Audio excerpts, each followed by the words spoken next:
Hello,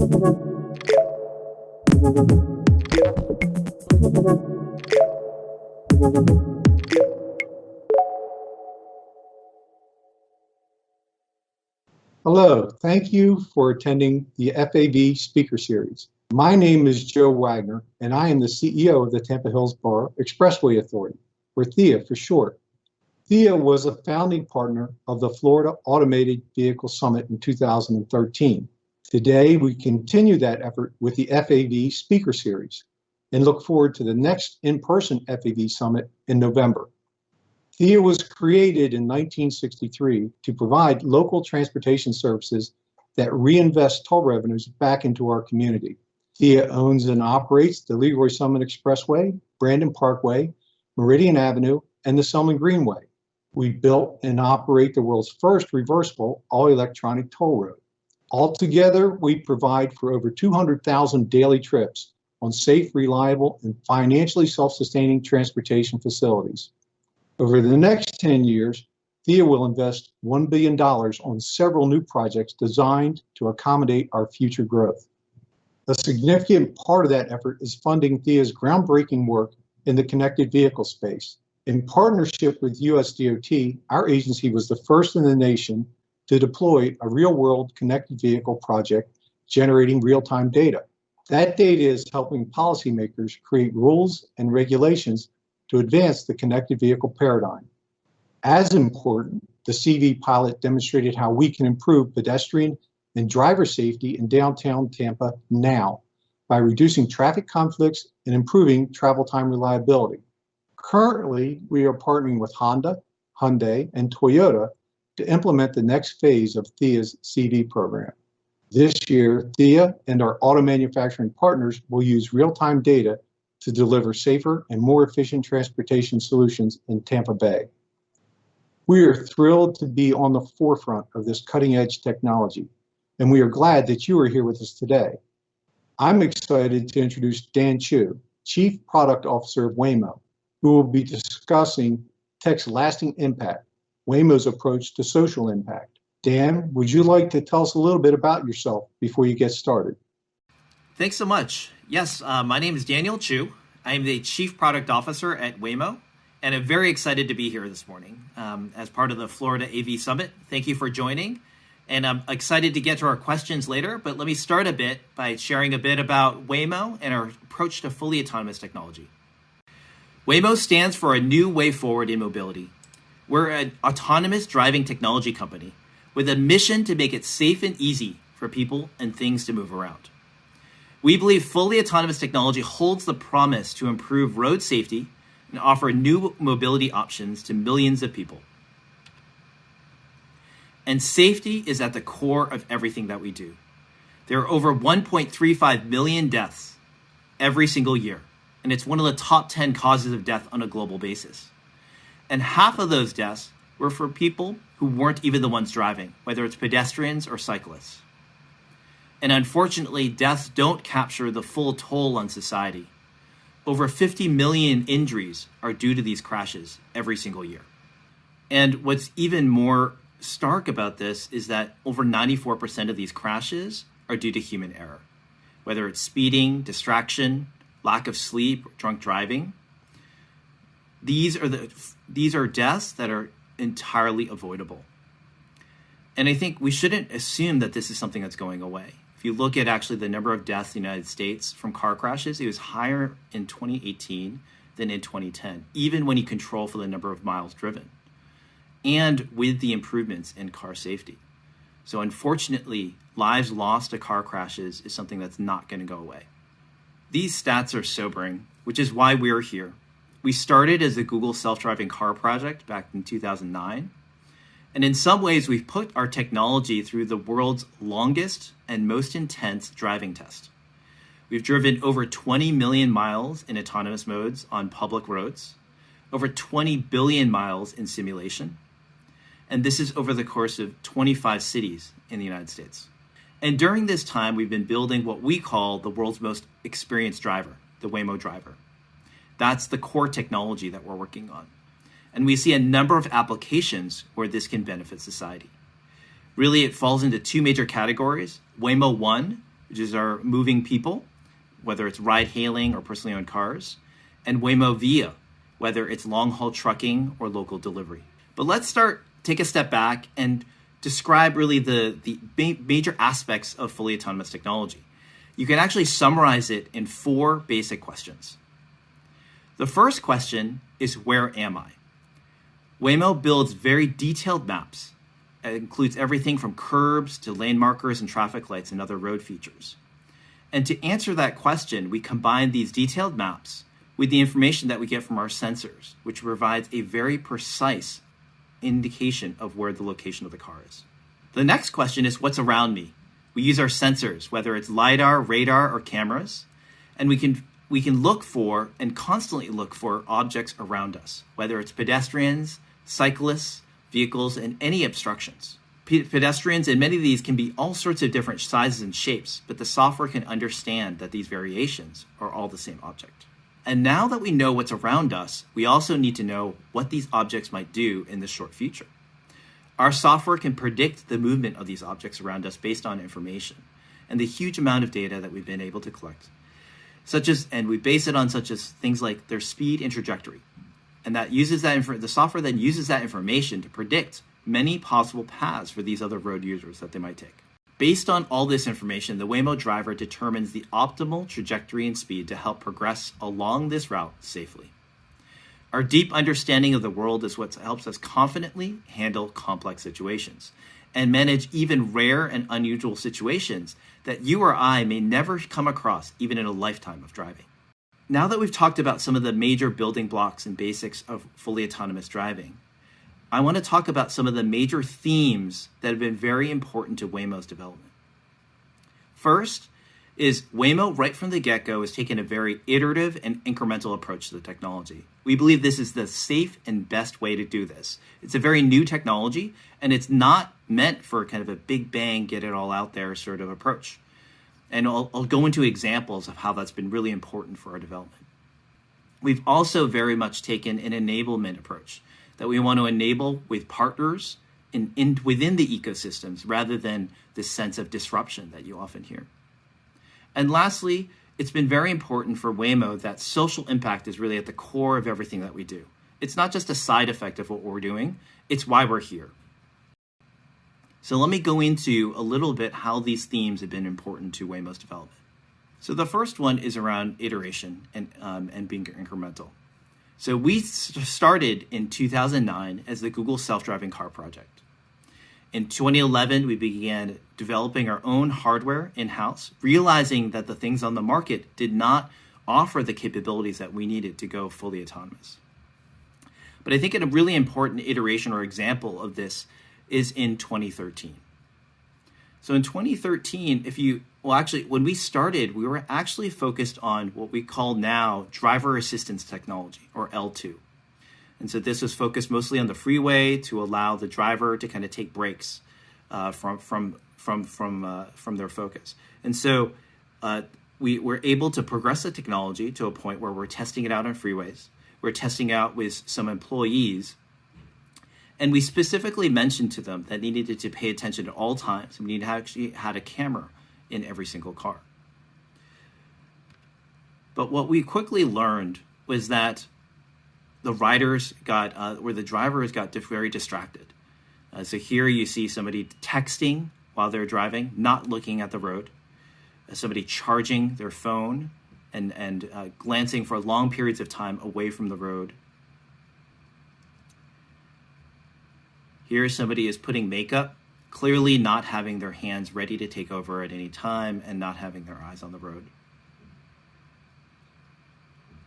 But this is the image, this is the instance that actually led us to shut down testing. That this driver is completely fallen asleep even as they're hurtling along at 55 miles per hour. We quickly realized this insight that driver assist technology can easily be over-relied on. And that's what led us to pivot and focus on what we call L4, or fully autonomous technology. Nothing short of that, we believe, is what's going to bring safety to the roads. Here's another example of some of the iteration that we've gone through as a company. And beyond that pivot that I just talked about, in 2015, we were able to deliver the first fully autonomous ride in public roads in Austin, Texas. In 2017, we transitioned our technology over to the Chrysler Pacifica platform, and we're able to welcome members of the public into what we call the Early Rider Program in Phoenix. And in 2019, we began welcoming those same riders into fully autonomous rides.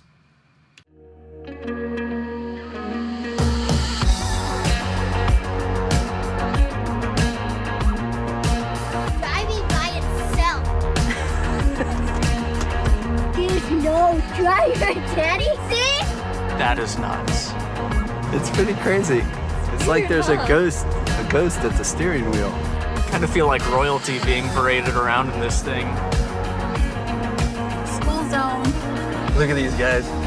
Looking over. Are they? No driver. Go! What? This little Waymo thing is cruising.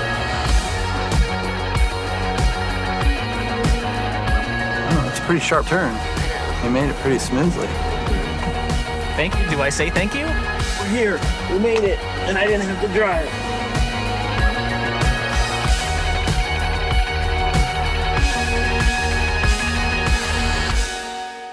So those are some of the reactions of our early riders when they first got their first fully autonomous rides. And that's been also another example of an important part of our iteration here at Waymo, is that we have two programs. We have the Early Rider Program, which allows us to get early feedback from members of the public on new features and functionality and tweak those to make them even better before we launch them into our public service, what we call Waymo One. As a major milestone for Waymo, and we believe for the industry, in October of last year, we were able to start launching our own fully autonomous service to our Waymo One riders, to members of the public. So anyone can download the app, be able to, as they're part of that service, be able to get a ride and share that with their friends and family. It's a first for Waymo and a first for industry. Although as a sign of our times, just like everyone else, we had to adjust to the realities of COVID-19. Whether it was social distancing or masks, we had to adjust the way that we worked to make sure that our team and our riders were safe. So these are some examples of the adjustments that we made to our rider service. One of the features that I think I'm especially proud of is looking at ways that we could use this service to make it even safer. So we added a feature called cabin air flush that actually uses the HVAC system to flush all of the air between rides. So it continues to accentuate on top of some of the other COVID mitigations that we've added. In terms of our second theme, it's around this concept of enablement and working with partners rather than disrupting ecosystems. Whether it's in terms of ride hailing or in terms of public transit, or we've continued to partner with the best in class in those areas. And working with each of them to make sure that we can get the best of both worlds, their expertise, but leveraging the fully autonomous technology that Waymo brings to the table. One I want to highlight especially, right, is our partnership with Valley Metro in the Phoenix area. We've worked with them in a number of different initiatives, especially in terms of looking at how autonomous technology can really work in partnership and benefit public transit. So looking at last mile connections to make it easier for riders to be able to connect with the services of the Valley Metro. We also partner very closely with public safety officials wherever we go. So whether it's training emergency response providers so that they understand how to interact with the Waymo driver, but also thinking about other ways that we continue to work very closely with local government. And I think it's also important that we continue to educate the community. So Let's Talk Autonomous Driving has been an important initiative, both with Waymo and a number of our valued partners, nonprofits, that we believe it's very important for us to educate and get the word out about the benefits of autonomous technology and some of the things that we're trying to address. The last theme that I want to share with you today is around making sure that social impact is at the core rather than a side effect of what we do. This has been very important to Waymo, whether it's the people that we attract or how we think about making sure that safety is always at the core of everything that we do. Let's first start with remembering some of the numbers that I shared earlier, that they're very stark numbers that just indicate that there's just too many people that are impacted as a result of traffic crashes. With hundreds of deaths occurring on US roads every single day, we've almost become numb to this. We're working hard to reduce those numbers with our technology and to create a safer way to move forward. But beyond that, we also see fully autonomous technology opening up access to transportation for different groups. 20 to 30 million US adults can't get a driver's license for one reason or another. We want to give them their mobility and independence back. And last but not least, we believe in the benefits that fully autonomous driving can have for the environment and space. Today, cars spend over 95% of their lives sitting idle, whether it's in our garage or in our driveways. A fleet of autonomous driven cars could serve the needs of an entire community. With fewer cars on the road, it's an opportunity to redevelop the significant amounts of land currently devoted to parking. And fully autonomous ride-hailing combined with electric vehicles can be a powerful force. Today, plug-in hybrids and electric vehicles still only make a small percentage or so of vehicle sales. But we're proud and intentional that both of our current vehicle platforms for ride-hailing are electric and plug-in hybrid. Iteration, enabling, and social impact are at the core of three themes that have guided Waymo's journey as we aim to make the roads safer for all of us. Thank you so much for your time, and I look forward to your questions.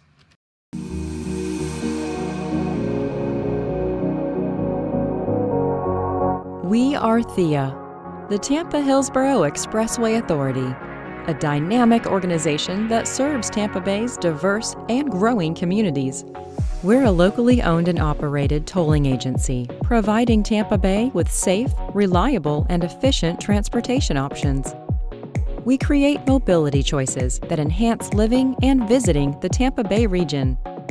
We're a forward-thinking industry leader, pushing the limits of what the future of transportation looks like. We work with private and public partners to continuously drive innovation and improve the lives of our customers. We put people first, reinvesting 100% of toll revenues back into our community.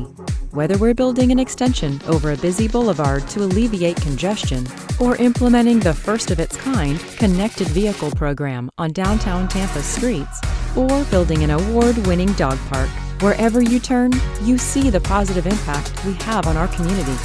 Our close-knit and talented team is passionate about our innovative work and enjoys working together. The Tampa Bay region needs better transportation solutions, and our agency is working to meet this challenge.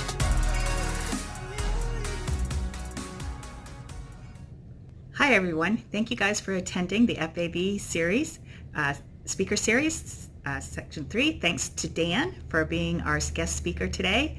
And Dan, that video scared me a little bit with the people falling asleep, but I also thought it was kind of fun watching the people's reaction when they first joined the autonomous vehicle. What about people who see the autonomous vehicle going by without a driver? What are their reactions?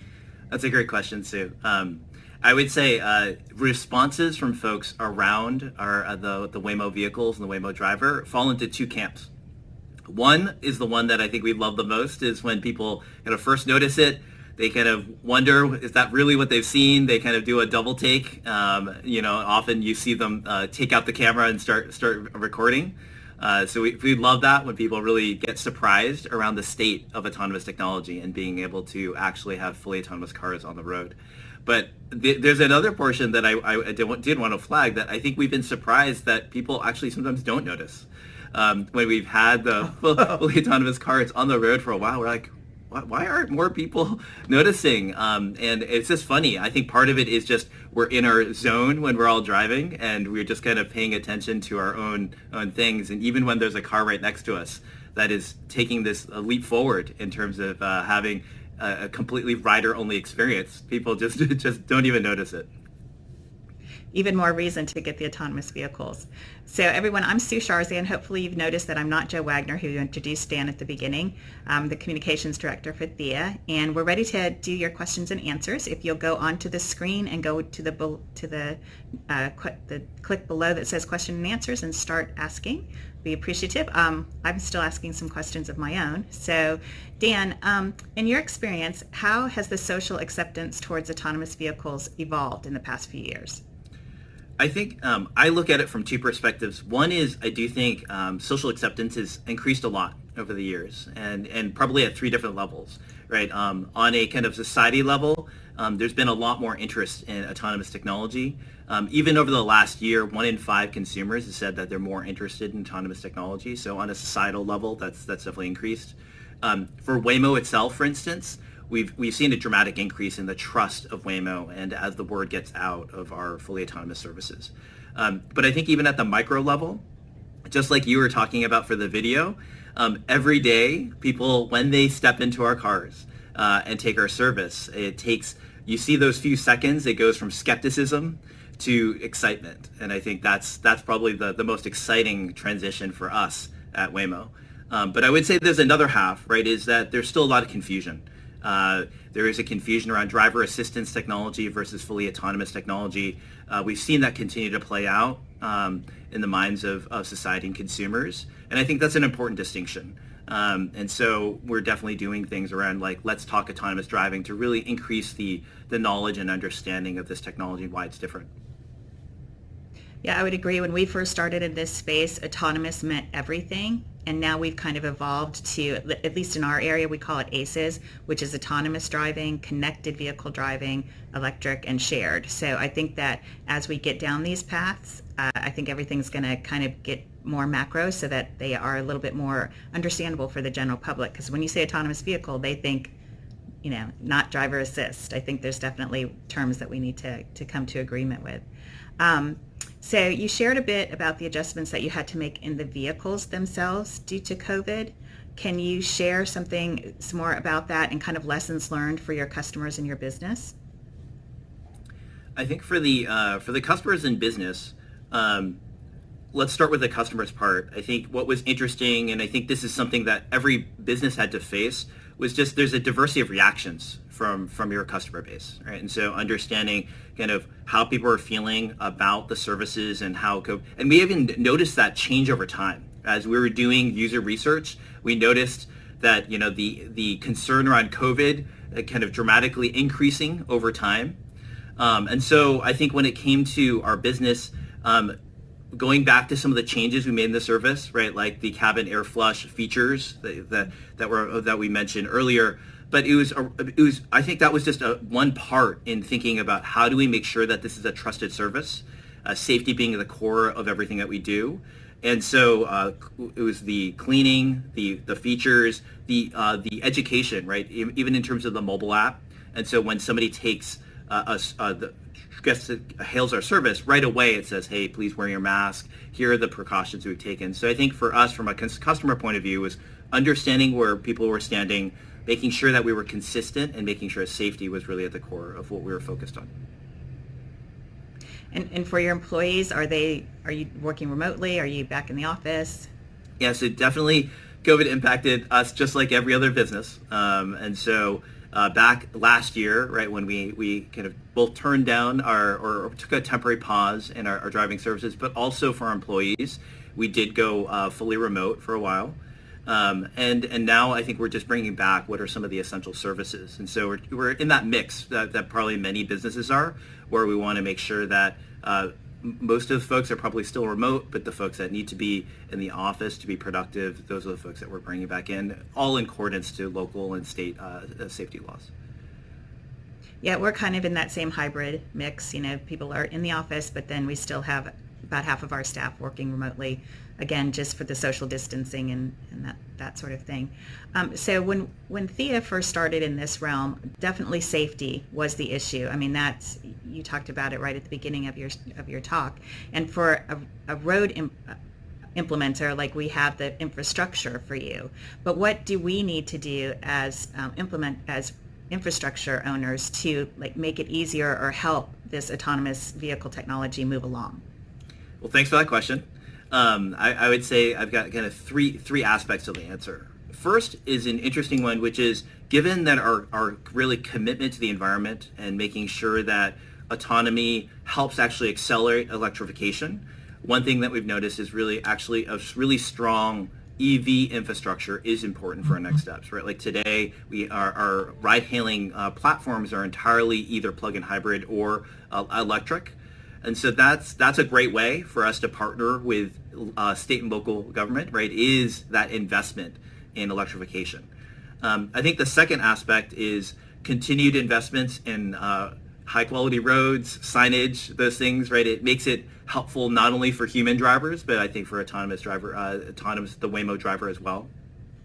But the last part I would just emphasize is that we recognize that while we are tackling, I would think one of the most challenging, like technical challenges, of our generation, we also realize everyone in today's audience is also tackling really challenging problems, and we don't expect infrastructure to be globally consistent, right? And for us to be able to depend on that. So we're building our autonomous technology, the Waymo driver, to be flexible, right, around those environments. So I think the first two are ideals and nice to haves, but we're not building our and waiting for infrastructure before we make the next step.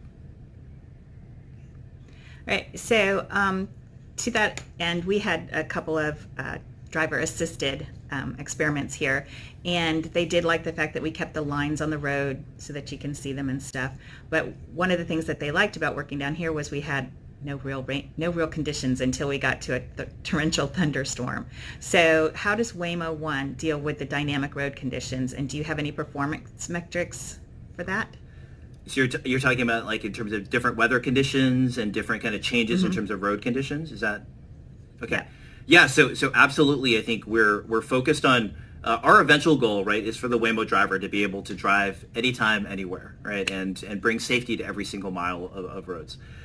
Today, we definitely are focused on an incremental approach, as you heard through the presentation, and so we're taking it a step at a time, and we're tackling kind of the most common and changes, right, in terms of our environment. So, for instance, we are, it's often construction, and so for us to be kind of resilient to that and adapt to that, and then some of the most common weather conditions, and so that's why we've driven in Florida in the past and tested it there in the past, is to understand the torrential rains, we've driven in kind of Death Valley to understand extreme weather temperature conditions.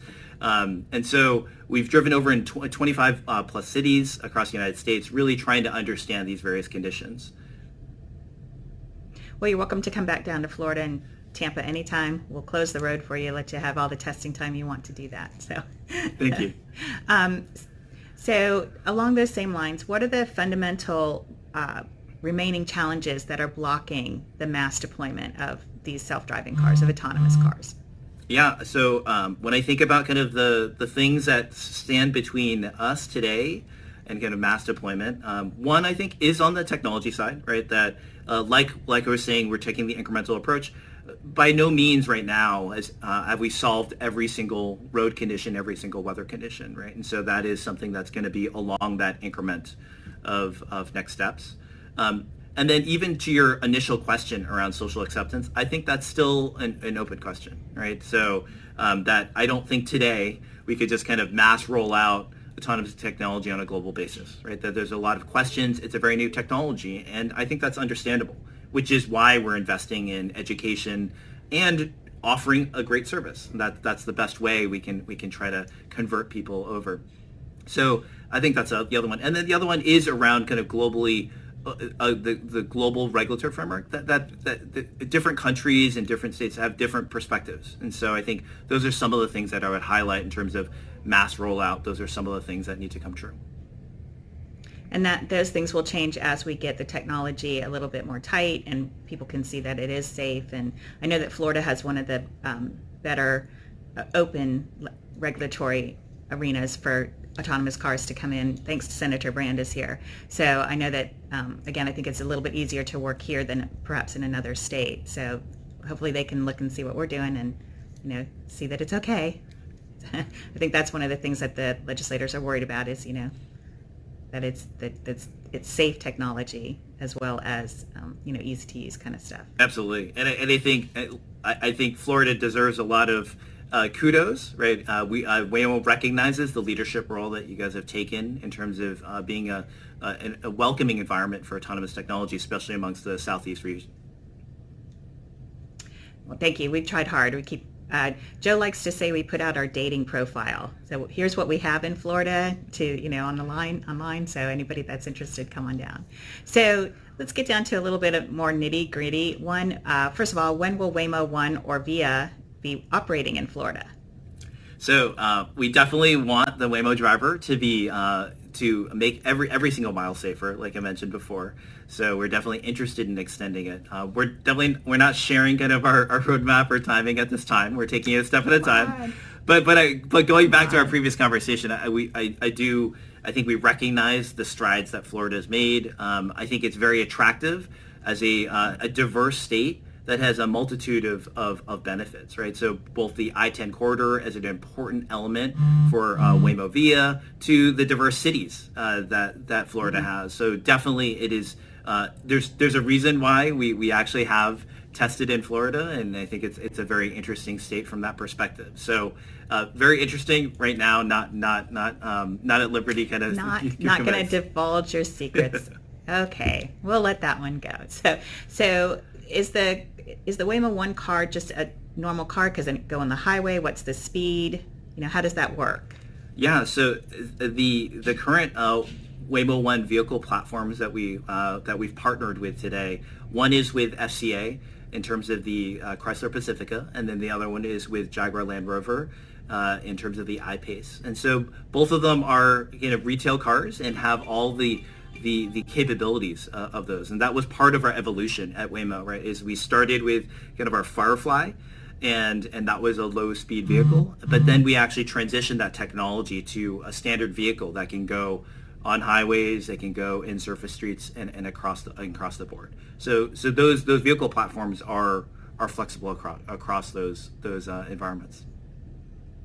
I think it's interesting that you recognized that driver assisted is not necessarily the best thing because they tend to rely on it a little bit too much. So I like the idea that you're just going to go all autonomous and kind of take the driver craziness out of that. But how is Waymo different from other automated vehicle companies? Yeah, I think there's a few different aspects that are hallmarks of Waymo.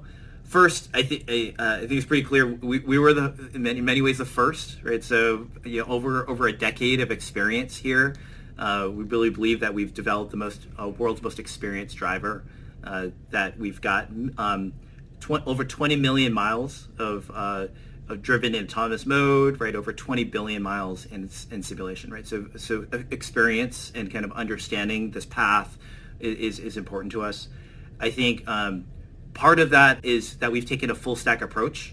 So is that we felt very important that when we first came to market, we realized that many of the devices and complementary technologies that we needed weren't there yet.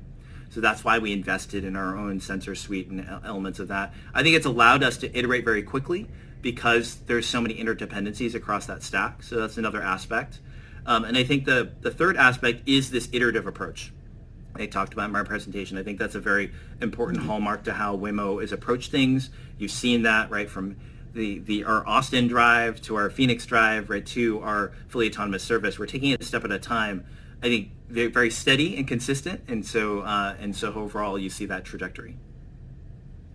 And you also have that social element that I don't think a lot of companies have, the giving back element, and just the fact of how this tech has always been disruptive, right? That's in a good way. But I think you've taken it a step further to say it's disruptive, but how can we use this tech in the future to help with the issues that we're socially facing, like first mile, last mile, transportation disadvantage, those sort of things. Absolutely agree. No, thanks for flagging that. I mean, that's what brought me to Waymo, right? Is the mission, and that being the core.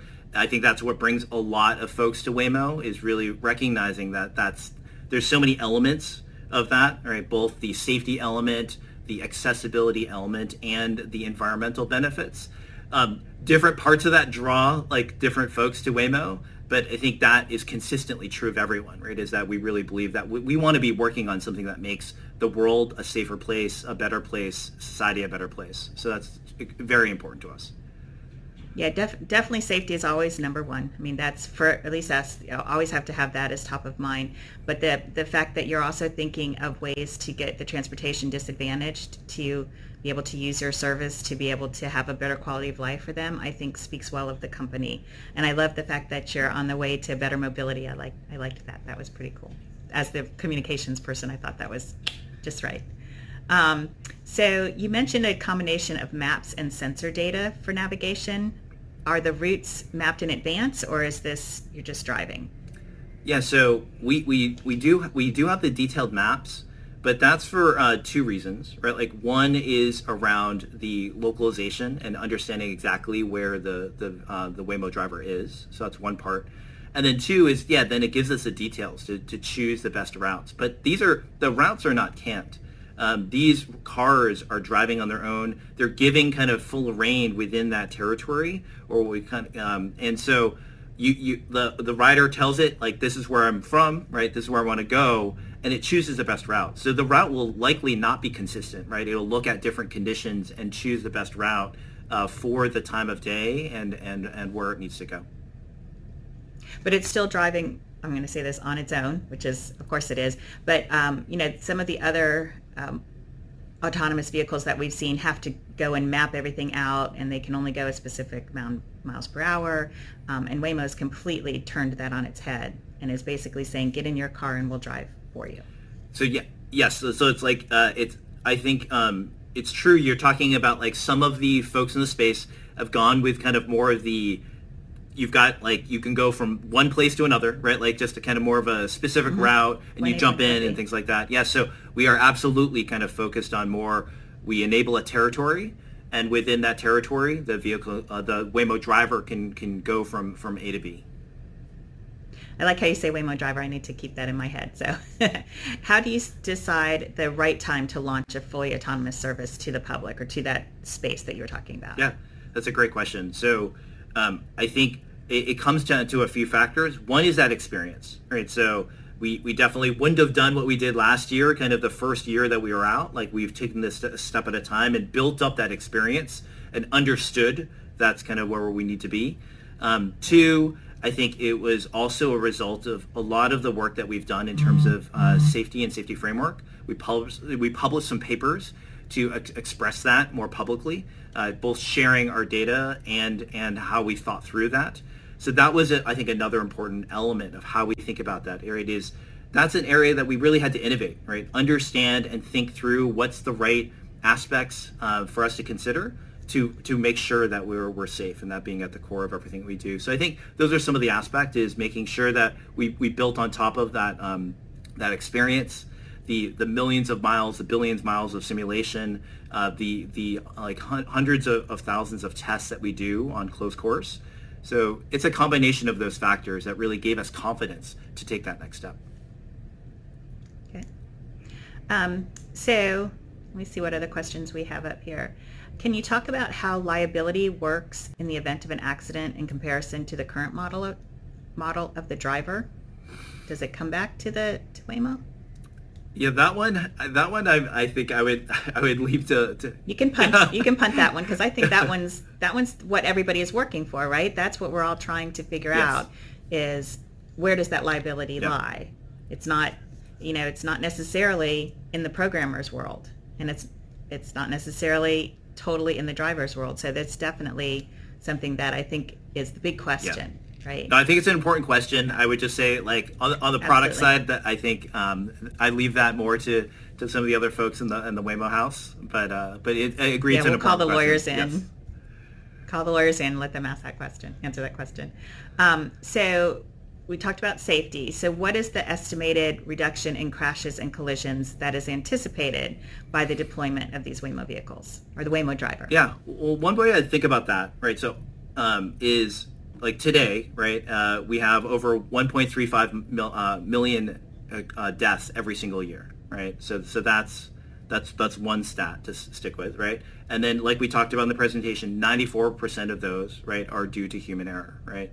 So I think at the very least, right, that is kind of how we're thinking about it. Is we can't really predict exactly kind of, the outcomes of our vehicles and the Waymo driver, but we do expect, and our desire and our goal, right, is that these kind of unforced errors that are common, unfortunately, to our roads, that those are the ones that we want to make go away. And so I can't give you necessarily kind of exactly kind of what the projected crash rate will be going forward, but I think that's how we think about it, right? Is we look at our safety framework elements, make sure that we're achieving those, and then also looking at just that sad factor, right? Like that sad number, right? It's just depressing to see that, and I like almost every time I talk, I just feel like we've really become numb to those things, and it doesn't seem as pressing of a public health issue than I think it should, and so I think that's how I would think about triangulating kind of our hopes and dreams around our impact. So, I mean, obviously the dream would be that it's 100% fail-proof. There's no crashes, there's no injuries, but I think that's a lot to expect from tech as well. So, obviously any savings of lives is a good savings, but I think that there's an unrealistic expectation that an autonomous vehicle, there will be absolutely no crashes ever. And I think that's an unrealistic expectation. Just in the world we live in, nothing is perfect, right? So any savings. I totally agree with that, right? And I think that's an important challenge for us, is we're excited about the expectations and the excitement people have of autonomous technology, but I think to your point, we also have to look at the roads are not just with Waymo drivers, right? They have human drivers in themselves. And so I might actually reference a recent paper that we released. We simulated some of the fatal collisions in kind of actual fatal collisions that happened over the last few years in the area that we're driving in our current service. And then we simulated what would happen if the Waymo driver was one of those actors. And basically, 100% of the fatal crashes that if Waymo was one of the drivers would have been mitigated. As long as it wasn't it wasn't like we were sitting still and we were rear-ended and things like that. But I think going to your point, our goal is to drive with human drivers. The vast majority of crashes, right, many of them are due to human error. We can't make those go away. All we can do is kind of have defensive driving and be really alert. But there's no way, right, like when some of the behaviors that we see from human drivers, those are just like, unfortunately, you just can't completely mitigate those. But I think we were excited to see those results when we looked at the simulation. I think that shows the promise of autonomous technology in the Waymo driver. But I absolutely agree with you that given the potentially extreme behaviors of human drivers on the roads, you can never kind of completely get rid of crashes unless you basically have a world of of only Waymo drivers. Yeah. Right. Yeah. Unless everybody is autonomous, then you're still going to have my husband who drives the 1953 GMC pickup truck. He's never giving that up. So autonomy not only has to look at itself and how it can drive, but it also has to look at those kinds of factors. Absolutely. Yep.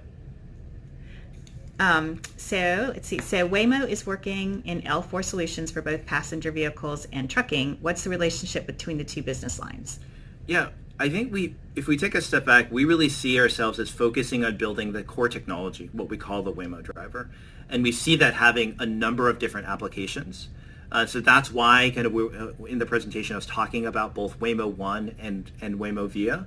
So I think the relationship between the two is that at the core, they all need the Waymo driver, right? Like whether you're driving in urban conditions, doing kind of ride hailing, or whether you're like kind of throttling along on the I-10, all of those require the core technology, right? So whether it's the sensor suite, the software, those capabilities that we talked about in the presentation, answering those key questions, I think that's the key relationship. And I think we've identified those as really promising applications for the Waymo driver. And so that's how it really came to those as two of the major focus areas for Waymo. So I'm going to throw this out. So you talked a little bit about the Waymo 1. So is there any news with the trucking component, Waymo Via? What's the update with that? Yeah, so we're very excited about the progress that we've been able to make with Waymo Via. And so there's definitely, it's continued to test across different areas. It's made continued progress there. So no kind of specific news to announce right now, but it's continued to make great progress. And we will also see kind of the safety benefits and the societal benefits that can have, especially if you think kind of that scale of vehicle. It's even more important that it be safe. And almost like some of the challenges that we ask of that vehicle configuration, I think it's important that we advance the technology there as well. Yeah, you've got even just the weight would be a different, So we've got about 5 minutes remaining. So I'm going to ask you one final question. First of all, thank you so much for being here, speaking on behalf of Waymo, but getting us up to speed on autonomous vehicles, I think has been great, and we definitely appreciate you coming on board. Of course. Thank you so much for having me. So what are your final thoughts on Waymo's mission for social benefit, safety, and equality in travel? Yeah, so that's a big question. So no, I love that one, right? And it goes to what we were talking about, Sue, right? Like how I think the mission is so critical. I think we've already touched on it a few times, but I do think that safety element is so important. The folks at Waymo, right, are super excited for a world where the roads are safe, I think it's sad that, like, even in the United States, right, the number of crashes has actually been going up, right, rather than down, despite all the investments that we've made. So I think safety is an absolute critical part. I really hope that we can extend mobility to more people, right, the 20 to 30 million folks that don't have access to a driver's license. And then, like we talked about, whether it was around electrification, other things, I do love the aspects of being able to accelerate environmental benefits to our society, right? Hopefully, like the cities of Florida can look different, right, in a few years when we don't have to, dedicate so much to parking, and so that's the world that we want to head to, like a safer, more accessible, and more environmentally friendly world. Yeah, and that, I mean, for us, that looks at things like spaces for people to pull off on. If you're going to have a Waymo fleet that just drops you off, you don't own it, then we need to have places for you to be dropped off curbside kind of thing. So for us in planning things, that's one of the things we need to look at in our cities and in our infrastructure planning. So again, thank you so much for being here today, Dan. We really appreciate it. Thank you guys all for attending. Mark your calendars for April 22nd for the next in our speaker series. Be sure to follow us on @FAV Summit on social media, and hope you guys have a great day. Thank you all.